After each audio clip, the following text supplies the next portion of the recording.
No time to die ये 25th number movie है James bond की सीरीज़ पर एंड डैनियल क्रेग की जेम्स बॉन्ड की सीरीज़ पर ये 5th नंबर मूवी है एंड जेम्स बॉन्ड के रोल पे डैनियल क्रेग की ये लास्ट मूवी है। इस मूवी को डायरेक्ट किया है कैरी जोजी फुकुनागा ने, जिन्होंने ट्रू डिटेक्टिव का सीज़न 1 भी डायरेक्ट किया था, जो मेरी देखी हुई बेस्ट सीरीज़ में से एक है। ट्रू डिटेक्टिव का season 1 no time to die की कहानी फॉलो करती है जेम्स बॉन्ड एंड मैडलिन को। ये दोनों एक दूसरे के रिलेशन को डेवलप कर रहे होते हैं एंड दोनों एक साथ खुश है, बट अचानक से ऐसा कुछ हो जाता है जिस वजह से सब कुछ चेंज हो जाता है। अब देखिए, जेम्स बॉन्ड से मेरी जो फर्स्ट पहचान हुई थी वो डाई अनदर डे से, जब पियर्स ब्रॉसनन जेम्स बॉन्ड का रोल प्ले कर रहे थे। अब इससे पहले मैंने जेम्स बॉन्ड के बारे में सुना तो था, बट किसी भी मूवी को मैंने फर्स्ट टू लास्ट नहीं देखा था। तभी से मैं जेम्स बॉन्ड को लेकर क्यूरियस हो गई थी, बट जेम्स बॉन्ड को एंड जेम्स बॉन्ड की मूवीज़ को दिल से पसंद करने की जो बात है वो मुझे पूरी तरह से फर्स्ट टाइम मिला था डैनियल क्रेग को देखकर, कैसीनो रॉयल को देखकर एंड उसके बाद ऑफ कोर्स स्काईफॉल।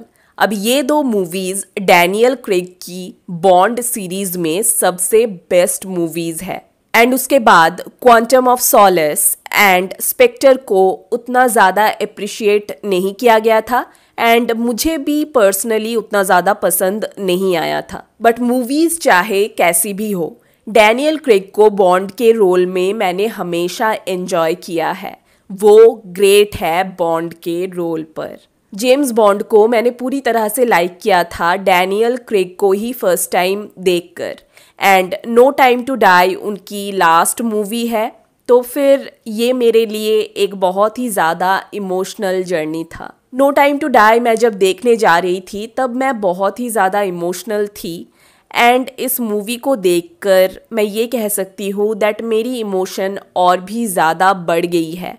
मतलब इस मूवी को देखकर ये पता चलता है दैट हाँ, डैनियल क्रेग की ये लास्ट जर्नी है। मैं ये नहीं कहूँगी that no time to die एक ग्रेट बॉन्ड फिल्म है।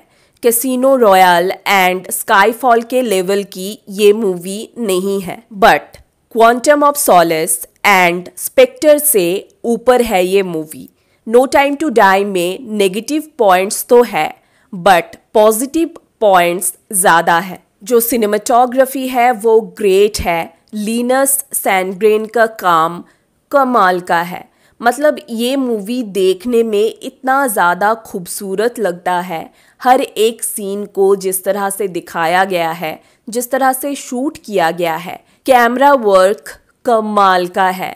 मतलब जिस तरह से हर एक सीन को शूट किया गया है, डिफरेंट एंगल से सीन्स को दिखाया गया है, बिग वे में दिखाया गया है, जस्ट ग्रेट लगता है। कुछ सीन्स को तो लॉन्ग टेक लेकर दिखाई गई है एंड अमेजिंग लगता है देखने में। जो लोकेशंस है वो इतनी ज़्यादा खूबसूरत है, डिफरेंट लोकेशन दिखाई गई है एंड बहुत ही ज़्यादा खूबसूरत है।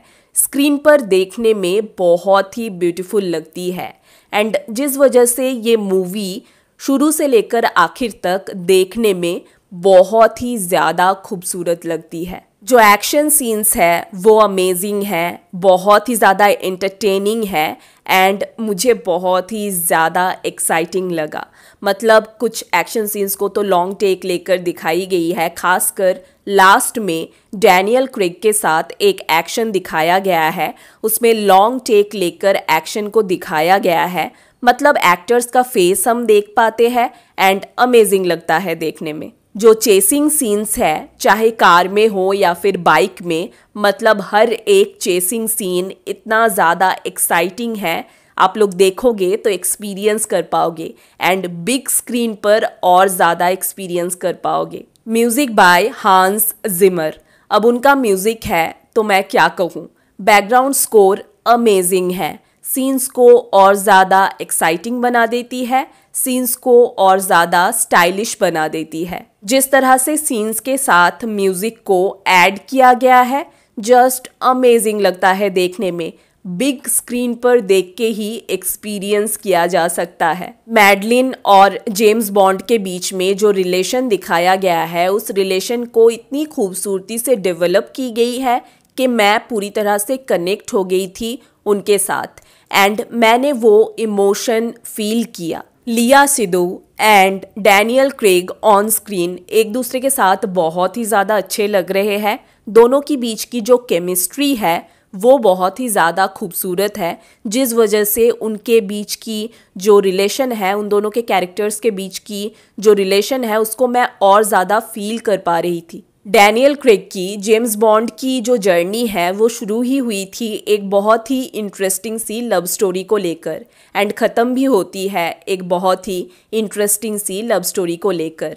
नो टाइम टू डाई में जेम्स बॉन्ड की जो लव लाइफ है वो एक बहुत ही इम्पॉर्टेंट रोल प्ले करती है। इमोशनल मूवी थी ये मेरे लिए, मैंने इमोशन को फील किया। इमोशन को बहुत ही अच्छे से इस मूवी में प्रेजेंट की गई है। जो ह्यूमर है बीच बीच पर वो भी मैंने बहुत ही ज़्यादा एंजॉय किया है।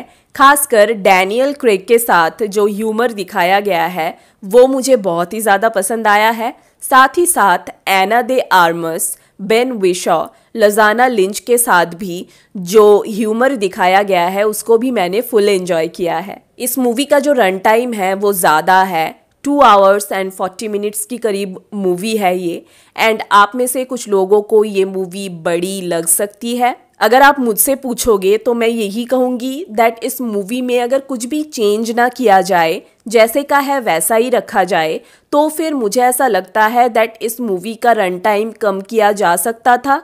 कुछ सिचुएशंस को छोटा करके दिखाया जा सकता था, कुछ चीज़ों को कट किया जा सकता था, जिस वजह से रन टाइम थोड़ा छोटा हो जाता।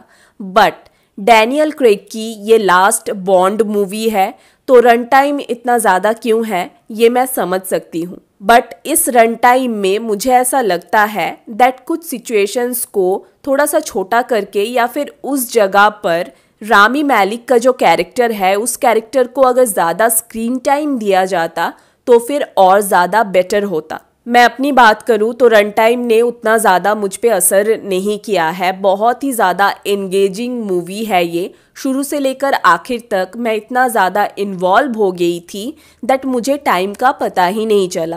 कैरेक्टर्स को, सिचुएशंस को इस तरह से प्रेजेंट की गई है दैट मैं इतना ज़्यादा खो गई थी, मुझे कुछ पता नहीं चला।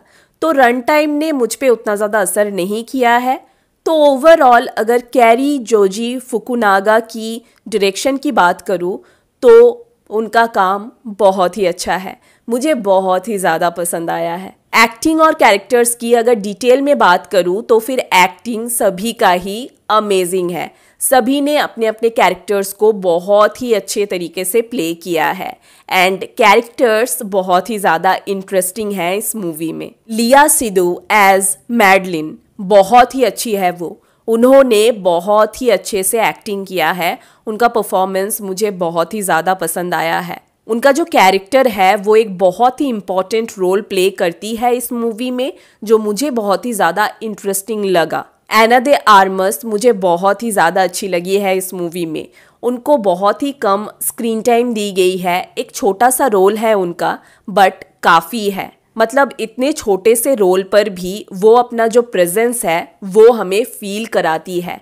मतलब उनको स्क्रीन पर देखकर मुझे बहुत ही ज़्यादा अच्छा लगा है। साथ ही साथ लजाना लिंच का जो कैरेक्टर है वो मुझे बहुत ही ज़्यादा इंटरेस्टिंग लगी है। उनको जिस तरह से इंट्रोड्यूस किया जाता है, उनका जो स्क्रीन प्रेजेंस है बहुत ही अच्छी है। उनको काफ़ी स्क्रीन टाइम दी गई है, अच्छे से डेवलप की गई है, मुझे बहुत ही ज़्यादा इंटरेस्टिंग लगा। साथ ही साथ बेन विशॉ एज क्यू, उनका छोटा सा रोल है बट वो बहुत ही अच्छे हैं।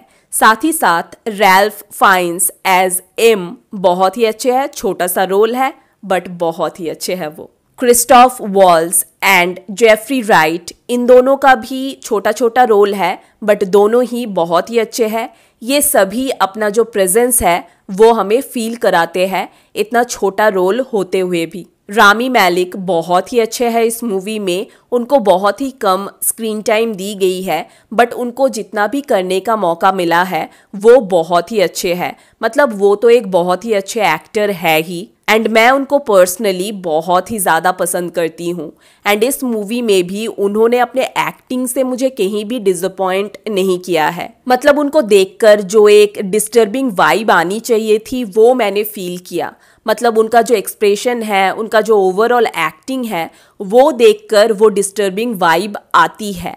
एंड ये पॉसिबल हुआ है पूरी तरह से उनके एक्टिंग की वजह से, जिस तरह से वो इस रोल को प्ले करते हैं। बट प्रॉब्लम ये है कि उनके कैरेक्टर को अच्छे से डेवलप नहीं की गई है, अच्छे से स्क्रीन टाइम नहीं दी गई है।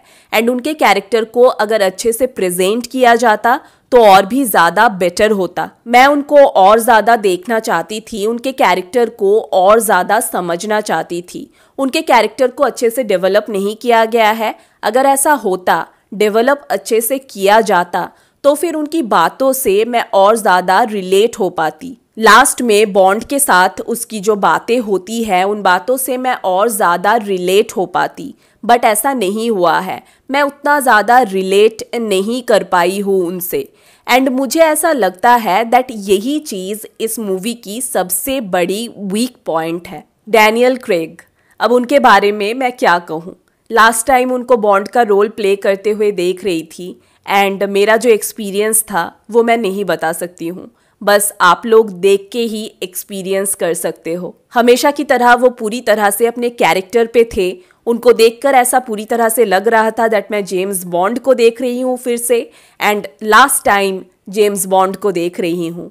उनका जो एटीट्यूड है, उनका जो बात करने का स्टाइल है, उनका जो स्माइल है, मतलब हर एक चीज़ में वो ग्रेट है। चाहे इमोशनल सीन हो या फिर स्टंट्स करते हुए उनको देखने का सीन हो, हर एक सीन में वो ग्रेट है। वो कितना डेडिकेशन के साथ मतलब ये कैरेक्टर प्ले करते थे, वो ऑन स्क्रीन हमें देखने को मिलता है। हमेशा की तरह उन्होंने मुझे कहीं भी डिसअपॉइंट नहीं किया है अपने एक्टिंग से। वो ग्रेट है इस मूवी में एंड वो एक अलग वजह है इस मूवी को आप लोग ज़रूर देखो। मैं लास्ट में यही कहना चाहूँगी that thank you Daniel Craig, मेरे लाइफ में कम से कम जेम्स बॉन्ड को इतना ज़्यादा खास बनाने के लिए।